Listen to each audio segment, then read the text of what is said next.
The Tom Woods Show, episode 2214. Prepare to set fire to the index card of allowable opinion. Your daily dose of liberty education starts here. The Tom Woods Show. Hey, everybody, I'm giving away 3 free courses from my Liberty Classroom. One of them is ex-Marxist Michael Rechtenwald teaching you about critical theory so you can understand leftism and fight it better, as well as our course on how Alexander Hamilton screwed up America and the history of the conservative and libertarian movements. Check it out at 3freecourses.com.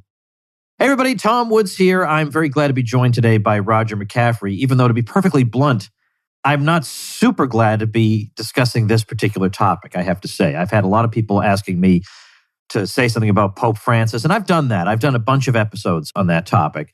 But then I just felt like I've said everything I have to say. It's extremely demoralizing to have to talk about this guy. But if I'm going to do so, which, by the way, when you produce an infinite number of episodes, you eventually are going to approach the time where you have to talk about Pope Francis again because you've exhausted every possible topic. There's nobody I'd rather discuss it with than Roger McCaffrey, who is president of Roman Catholic Books. He publishes a magazine called The Traditionalist. He was the founder of the Latin Mass magazine, where I was managing and later associate editor for a number of years, and he has many other credentials to his credit as well, not least of which are his several previous appearances on The Tom Woods Show. Welcome back, Roger. Thanks. And we can take care of Francis in about 10 seconds. Indeed. With silence. I mean, it's actually beginning to bore me. Must we talk about him? I'd rather talk about, anything else. Well, so would I. But unfortunately, you're cursed with the fact that you have a lot of knowledge on this particular subject. Well, I'm trying to forget, and I'm actually quite successful at forgetting all his scandals. So that doesn't leave much else because there's no theology with that. It's all politics, pure church politics and global politics of a left-wing variety. So let's talk about who's going to follow. Yeah. Listen, one quick thing. Roman Catholic Books has merged in effect with Sophia Press. We can still do a couple of titles a year. Oh, that's right. I forgot about that. But I want to plug before people leave, which usually people leave after about 2 minutes of me, or even less. I just want to plug CatholicMediaApostolate.com because Priscilla has your wife, just so everyone knows. My wife, my beloved wife, has an excellent podcast, which is periodic and focuses on mom issues, but also some Catholic/Christian literary things. And it's really good. And I'd love for people to check it out, CatholicMediaApostolate.com. Now, if they want, they can just go move on to another podcast. Well, once they've exhausted all the Tom Woods Show episodes, then they have permission to move on to some undisclosed other podcast. I'm listening to your stuff occasionally, and the only reason I don't listen more often to the Tom Woods entrepreneur material is because I'm very comfortable as a failure. I'm quite successful as a failure, and so I don't want to learn how to earn an extra $38,000 a year because I won't be able to sleep. I figure out a way. I make it work. Yeah, I know. Well, you believe in passive income streams, and I've invented a new form of income stream. It's called the ultra passive income stream, where you don't even start a business to generate a passive stream. You just wait for either a will bequest or it's not, that system doesn't work for everybody, we'll say. Well, you ought to think about that just if you get in downtime, which you probably don't have. Well, listen, by the way, all right, folks, look, feel free. Leave Woods in your will if you like. If you want to mention Woods in your will, go ahead and do that. All right, so let's say something about a possible successor to Pope Francis. This may seem a little bit premature, but there is some word coming out of some voices in the Vatican that his health is not good. No, it's not premature. And no one really knows blah, blah, blah, because popes hide their illnesses. But it's pretty obvious to me that he's got a fatal illness, probably cancer. And I go over there a couple of times a year to Rome, and I talk to people. And so I don't think I'm on, obviously I couldn't rush this into print and I wouldn't bother. But it sounds to me like he's got cancer and he's suffering, and he's even more impatient than he normally is, which is saying something. So he's actually doubling down on his church and political leftism. There's nothing I can say about this guy's pontificate, pardon my irreverence, that is inspiring. So people who have the same sort of vague impression, well, you're not alone. But as a result, there's a lot of talk about different kinds of popes. And my guess is that there'll be a conclave in the next 12 to 15 months. And his candidates will be prominent. Well, that's the thing. I mean, here's the problem with the way the popes are elected. In the old days, before the College of Cardinals more or less established that they would be the body that would choose the pope, there were emperors choosing popes. There were secular rulers that were choosing popes. And not that I'm particularly fond of any of the secular rulers we have in this day and age, but how could they choose a worse pope than a bunch of cardinals, a great many of whom were chosen by and elevated by Francis himself? That's the thing, is that the person who's sitting in the office gets to choose the people, at least a chunk of them, who are going to choose his successor. Yeah, well, his vote will be the Francis contingent, which is, approximately 2/3 of the voting cardinals. If it's held tomorrow, a conclave will be decisive. So they might not elect a Francis appointee, but the next pope will be, unless lightning strikes, the next pope will be certainly a political liberal. All the candidates on my list are political liberals, but it's probably going to be a so-called church liberal, a theological liberal.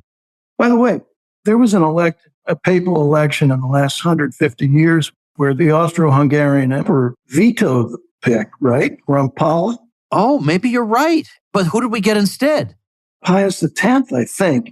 Well, in other words, 110 or 120 years ago. So just to prove your point, all kinds of factors go into the election of a man in the church or the selection of a man. So church politics is crucial to understanding what happened with Francis, who basically faked out the College of Cardinals, which was no great shakes when he was elected in 2013. But also why John Paul was elected, a Polish pope, and then Ratzinger, a church polity. You don't need to believe in their holiness, but you do need to understand politics. I'm not denying the role of the Holy Spirit, but it's usually, I think it's fair to say, as often as not, the grace that's offered to these cardinals is not cooperated with. So anyhow, Francis was elected, because a lot of men who voted for him didn't know who he was, didn't know what he represented. And secondly, because the Italian vote divided. And the Italians, even today, comprise 15% of the voting College of Cardinals, 16%. And if they unite, they're probably going to elect the next pope. But if they divide, then another liberal will be chosen, in my opinion. Anyhow. Well, let me just say something about, there are some political liberals, sort of political liberals, who, when it comes to church matters, can be somewhat moderate. Like they believe in the 7 sacraments or something like that. Right. But in this day and age, if you look around the world and you say, the thing I want to be right now is a political liberal, that's what the world needs more of, then you're a moron. Yeah. You can't be trusted on anything. Correct. I couldn't agree more.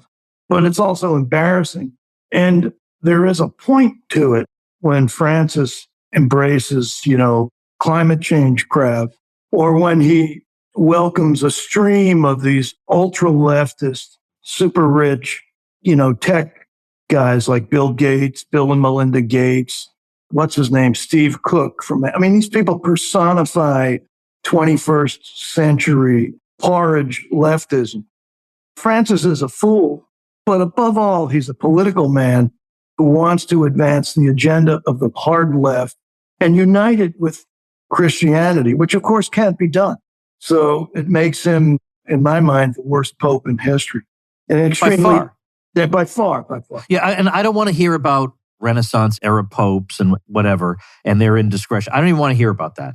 That can't even remotely compare. And the thing is, if I'm dealing with somebody who doesn't see this, I don't even have the energy to try to convince. I don't care, or then go ahead and like him if you want to. Then I agree. Obviously, you're not reading anything he's saying. Obviously, you're not watching anything he's doing. Obviously, you're not aware of all the horrific people he glad hands and approves of and promotes. Then I'm not going to do your homework for you. I'm tired of doing that. Now that I've reached half a century, I'm not doing people's work for them anymore. Touche. So, all right. So now that we've explained we don't need, and plus, go back and listen to the old Francis episodes. Go to tomspodcast.com. The whole list of episodes is there. Look for Pope or church or whatever as keywords, and you'll find those episodes. So let's indeed talk about it. When we say conclave, I want to make sure we're not using words people don't know. Conclave is the meeting of the cardinals where they choose the next pope, and presumably it comes from Latin with the keys. Conclave, because the idea is that the keys are given to Peter, and the idea is that the popes are the successors of Peter and they hold the keys. And so the cardinals are in effect waiting to find out which person the keys are going to be bestowed upon. So let's talk about that. I noticed in an article you wrote recently that you have from Sri Lanka, you still have Cardinal Ranjith as a dark horse. And Cardinal Ranjith has been a McCaffrey dark horse since I think I've known you, since the 1990s. Yeah, and his star is rising, although I think he's, one of the 6 or 7 most likelies, but he's probably 7, And the reason he's important, first of all, he's challenging his government publicly. And in other words, he's showing toughness and developing a reputation inside the church for something other than Catholic orthodoxy, which used to be his, part of his DNA. And anyone who heard his name would think orthodoxy. Well, now they are seeing him challenge his government, putting his life theoretically, probably really on the line. So his stature is growing. He's getting older, and that makes him a safer pick for 120 cardinals who like the idea of a safe pick. I have a funny feeling, maybe I'm misremembering this, that Pope Leo XIII seemed to be that way. And then he lived like forever after that. Yeah, exactly. Well, and of course, back then, if you elected a 68-year-old... You're already pushing it. Yeah. Things are different now. But anyway, Ranjith's only 75 soon, I believe. But the guy I'm looking at more and more as he's in the top 3, undoubtedly, in my opinion. Not because I like him, because I don't have a high opinion of him, is O'Malley. I think you could easily see an American elect next time. O'Malley is the Cardinal Archbishop of Boston. Correct. And he's a Capuchin friar. Yeah. And his persona is one of, easygoing holiness. And at the same time, in terms of church politics, he's 78. So again, if you're going to do something radical like elect an American. Yeah, pick one who isn't going to be around long enough to do anything. Exactly. You're not going to elect a 65-year-old. But the point is, O'Malley's well-known in college and he's respected. He actually, a few months ago, was called on by the Italian Bishops' Conference. This would have been unthinkable 20 years ago, to give a Zoom presentation/lecture on one of his areas of expertise, which unfortunately is handling abuse largely of children by clergy. And my point is, you don't lecture the Italian bishops as an American on anything. At least you didn't used to. And the fact that they welcomed him, not only was he speaking to all the Italian voting cardinals in this Zoom meeting, but they embraced O'Malley. So I think he's a very strong top 2. And it'll be very appealing to the people who don't know O'Malley, and that's probably half the voting cardinals, to elect an American. You can't go wrong with an American. It's like investing in the American stock market, You can't go wrong. And that's the way that's the way foreigners see us largely, especially professional churchmen, Yeah, no kidding. Well, okay, so O'Malley's one. I know the type he is. Yeah. There are a lot like him. But what do you think his relationship with Francis is like? I don't think anyone's a friend of Francis. Everything I hear is that Francis is hard to approach. That doesn't mean you wouldn't have a cordial, lunch with him, but he's not a nice man. And he's in pain. And, at this point, I think he's in pain, and that doesn't help any. But I think O'Malley's relationship with Francis is as good as it gets. As good as it gets. And, O'Malley was made one of the 9 High Council of Cardinals right away after Francis was elected. So it's quite clear that O'Malley got votes in the Francis Conclave of 2013. Ward is he got 11 or 12 votes. And that's a serious base of support and increases his prominence. And that's why he was put on the Council of Cardinals. What's your instinct on whether he wants the position or not? I'm not one who thinks they all campaign. They're not like U.S. senators. But let me put it this way, Tom. I don't think he'd turn it down. Yeah. Yeah. And I think he probably has a sense of duty, but, I don't know where he is on the theology spectrum. That's a separate issue. But he's a centrist, let's say, theologically. Certainly a cautious left-winger politically. And the other guy, Tagle, the Filipino, would be the other one who's now leaping ahead. He now has one of the important positions in Rome because he gives money away. And therefore, he is considered important for the next conclave, a contender.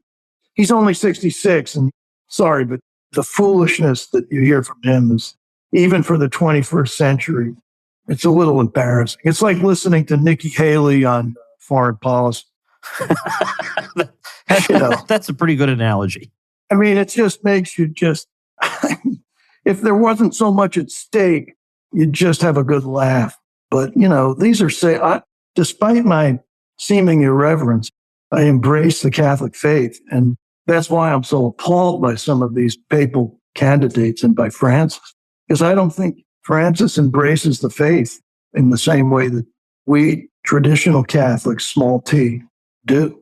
Yeah. And I don't know about O'Malley. And from what Cardinal Tagle is saying, good God, this might have gone down well in Manila, but, when he's Pope, it's going to be a little scary. Hey, everybody, let's thank our sponsor, Crowd Health. You can get in a lot of trouble by just coasting through life on autopilot, doing what everybody else is doing. For example, there are a lot of people who are in a lot of college debt right now with not a lot to show for it because they just went with the flow and did what everybody else was doing. But in healthcare, what everybody else is doing is really, really not working. Crowd Health puts your healthcare back in your hands. Cut out the middleman, save money, fund your healthcare costs without relying on big government or big health insurance companies. See any doctor you want, no exclusive doctor networks, no huge premiums or high deductibles. Pay only the first $500 of any healthcare event. The Crowd Health community takes care of the rest. So here's how it works. You pay one low monthly total to fund your account. You can hold up to 75% of that in Bitcoin if you want.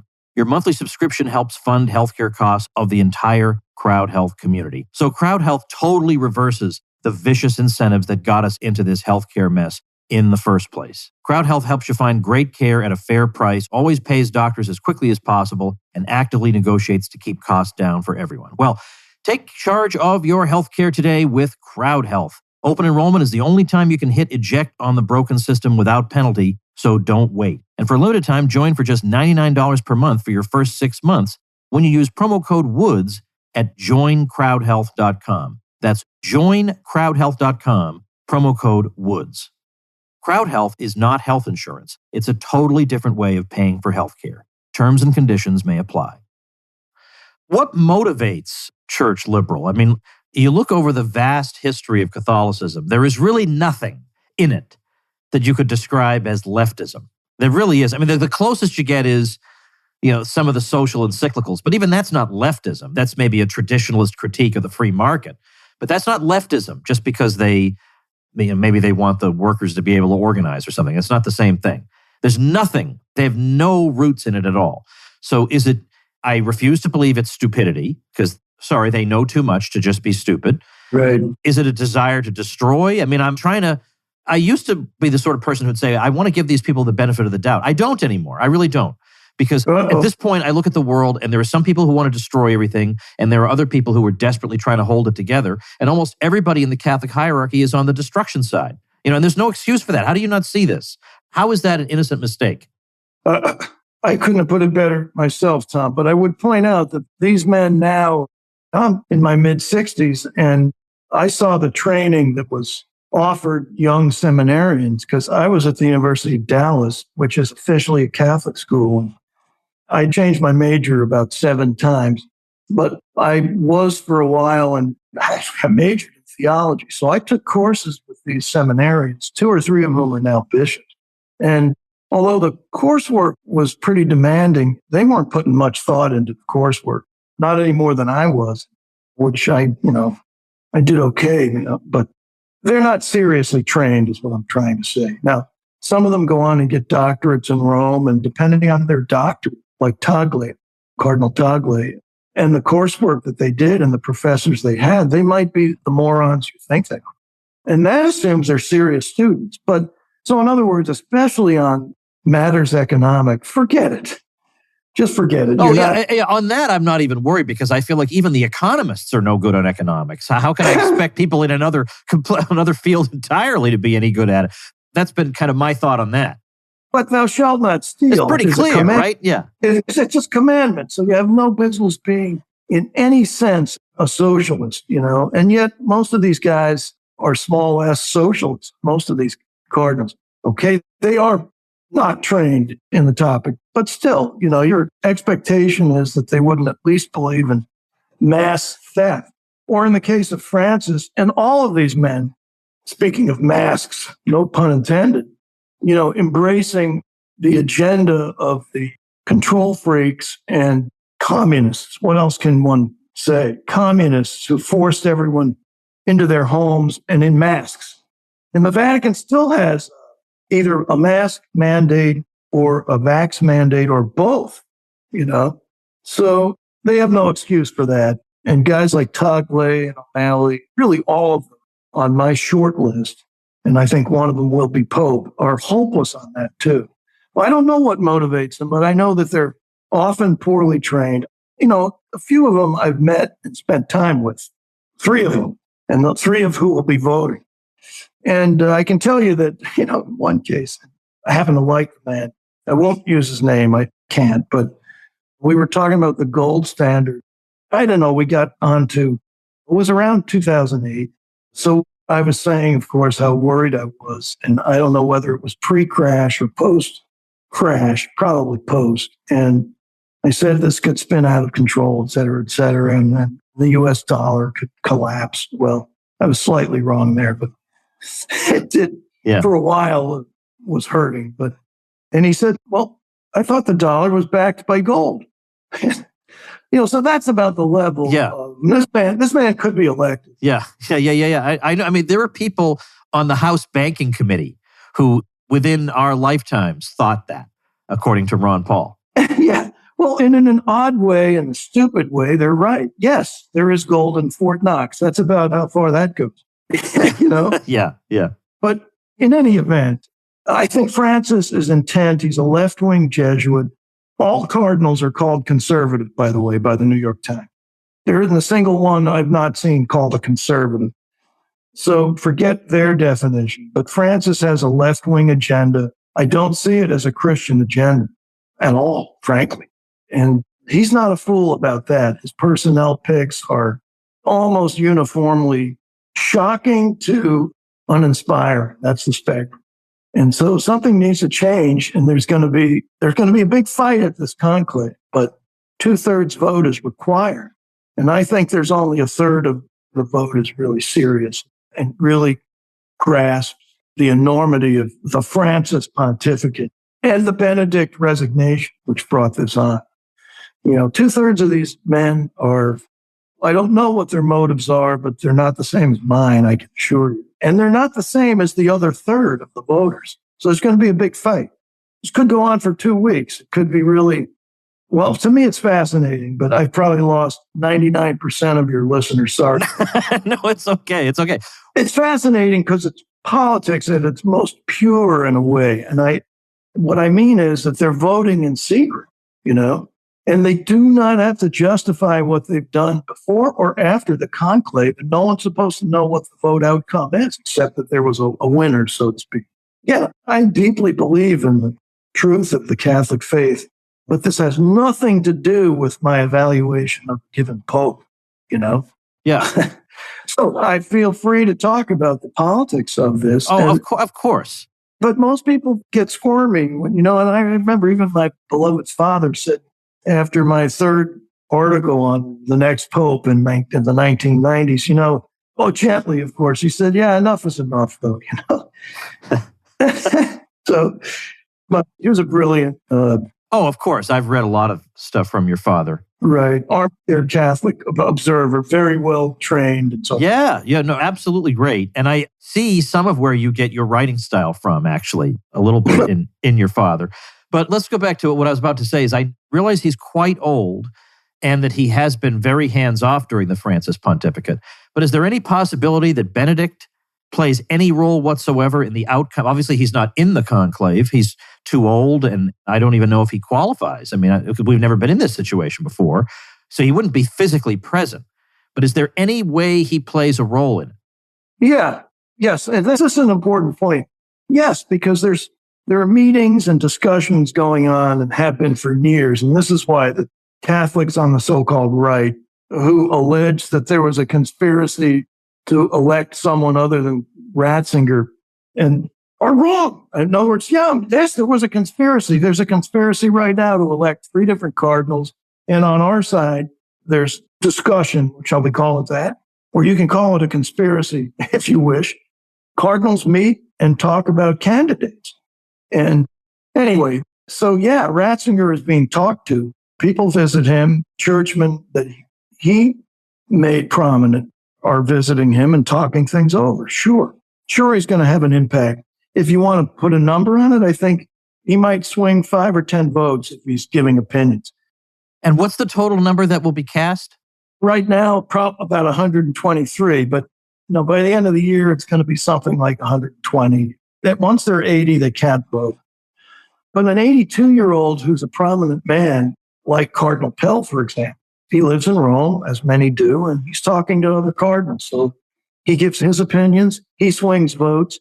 A cardinal from Iraq or something isn't going to swing the votes that a more experienced and better located cardinal is going to do. So they all influence votes. Yes, definitely. And Ratzinger is still, he's still sound mentally. So Right.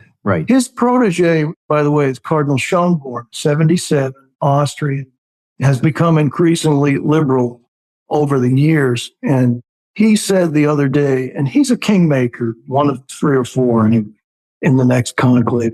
He said the other day, it probably won't be a European. This is, again, talk you would never have heard even 20 years ago, but certainly 30, 40 years ago, this kind of loose talk publicly. I mean, what that means to me is that Cardinal Schönborn, A, will be a player in the next conclave. B, is encouraging other cardinals publicly, because he can't talk to them privately as easily, to think about electing a non-Italian. Because there's only 2 candidates. There's an Italian possibility or 2. There's a Hungarian. But other than that, you're not getting an Italian. And Schönborn is now actively promoting that view. So he's influencing votes right now, and he'll carry 10 votes. It's interesting how quickly and seemingly, I don't know, I can't say permanently, but how quickly and decisively the Italians lost the papacy, starting with John Paul II. Well, yeah, that's because they divided. Back then they were 25% of the voting cardinals. So theoretically, if they were united, they could be, they did dominate in many ways, but the Italian vote divided. There were 2 candidates. I think that's going to happen again, by the way. There's 2 Italians who were clear candidates. Once that happens, they divide, and after a couple of ballots, people begin to move on and perceive the will of God in a Cardinal O'Malley or someone like that. But the Italians are now, they're a mere 15% of the voting bloc. So, but they'll always be, they dominate the bureaucracy still, and that's implicit. It's understood that if you elect a non-Italian, that the Pope almost has to have an Italian Secretary of State, or at any rate, permit them to dominate his cabinet or curia. So, for what that's worth. All right, let's go back to so we've talked about O'Malley. Who else? Cardinal O'Malley of Boston, Cardinal Tagle of the Philippines. Right. Cardinal Ouellette of Canada is perfectly positioned. He's also 78, he's born the same month practically as O'Malley. In fact, I think they're almost exactly the same age. So they're safe votes. in the sense that they're not going to be around probably for more than 5 or 10 years. But Ouellette is serious. He got 22 votes, according to the best rumor, in 2013. And the two Italians that are Zuppi, who's a 66-year-old leftist, and Parolin, who's a 66-year-old career diplomat, Secretary of State. But I think they're going to divide the vote. But, these are guys, especially Parolin and O'Malley, and especially Tagle. Parolin and Tagle and Ouellette know everybody because every cardinal hangs out in Rome for a while. So they're easier to elect because you're casting a vote for a man who has impressed you, over lunch or whatever. Now, the other factor, Tom, is that recently Cardinal Brandmüller, a German nonagenarian, issued a declaration. It's really a challenge to not only to Pope Francis, but to the church at the top about the process for electing the Pope. And he was going to deliver this statement at a meeting of cardinals called a consistory, but Francis arranged it so that the cardinals could not talk to each other in the consistory, which itself is outrageous. They're there to advise the Pope. He calls the consistory and then he tells them they can't address each other in the full body. This is all totally unprecedented, So there's real outrage, and Brandmüller expressed it. We publish it in the upcoming issue of the magazine. It's available on the web, of course. Brandmüller expressed that outrage in a declaration about electing the Pope, and he basically accused the current papal regime of manipulating the vote. So people interested in this topic need to read the Cardinal Brandmüller, Brandmüller, statement last month. Okay. I'll look for it. Yeah. And I'll link to it at tomwoods.com/2214. Good. It's an important historical document. And for two reasons. One, in what it advocates for reforming the process. But two, because he's really throwing down the gauntlet with the current regime. So that's fascinating. That statement will influence the vote. Everything influences a few votes. And before you know it, you've got a candidate. And as Buchanan said, when we were talking once about the New Hampshire primary, and McCain and all these non-entities were polling at about 6% each. And so we went through the list casually, and he looked at me and said, well, somebody's going to be nominated. One of these guys is going to be nominated. It's not going to be somebody who announces in, June, like Pete Wilson or whoever No, it's going to be one of these mediocrities. Well, exactly the same is true. I'm looking at this list, and one of these guys is going to emerge. One of these guys will be the culmination of a little conspiracy. Unbelievable. Yeah. Unbelievable what goes on. So let's try to summarize here. What's the best and worst that a normal person can expect? I mean, reasonably speaking, absent some shocking miracle. Well, the worst would be Tagle or Zuppi of the candidates.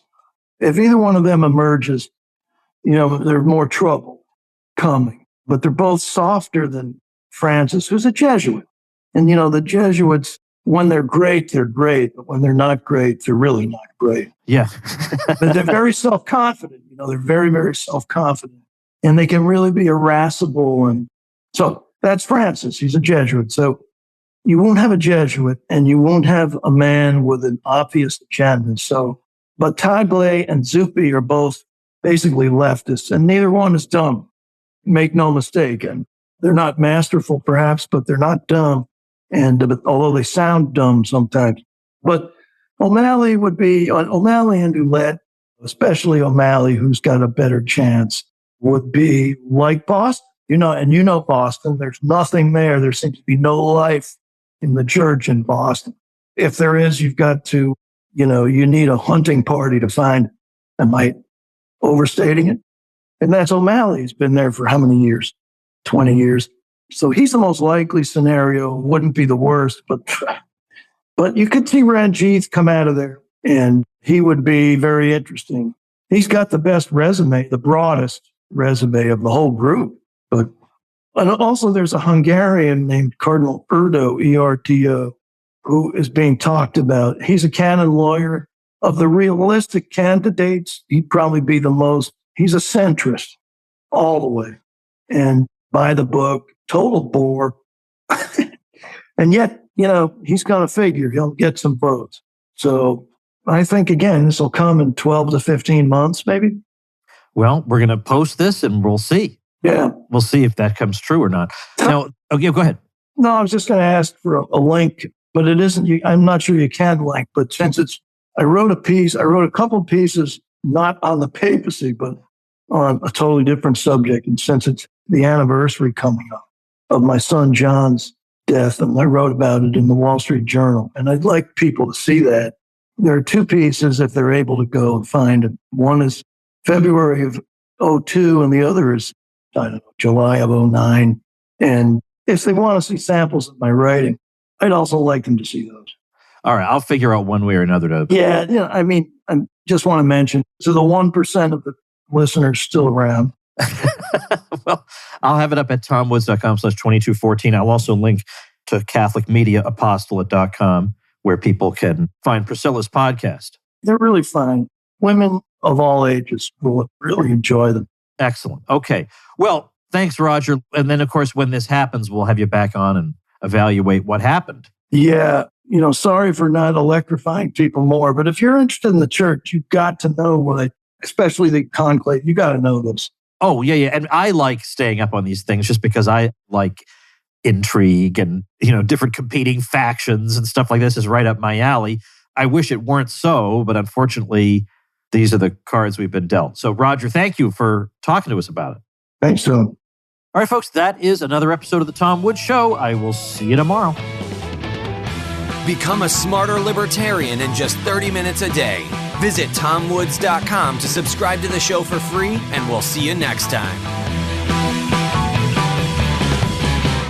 Like the sound of The Tom Woods Show? My audio production is provided by Podsworth Media.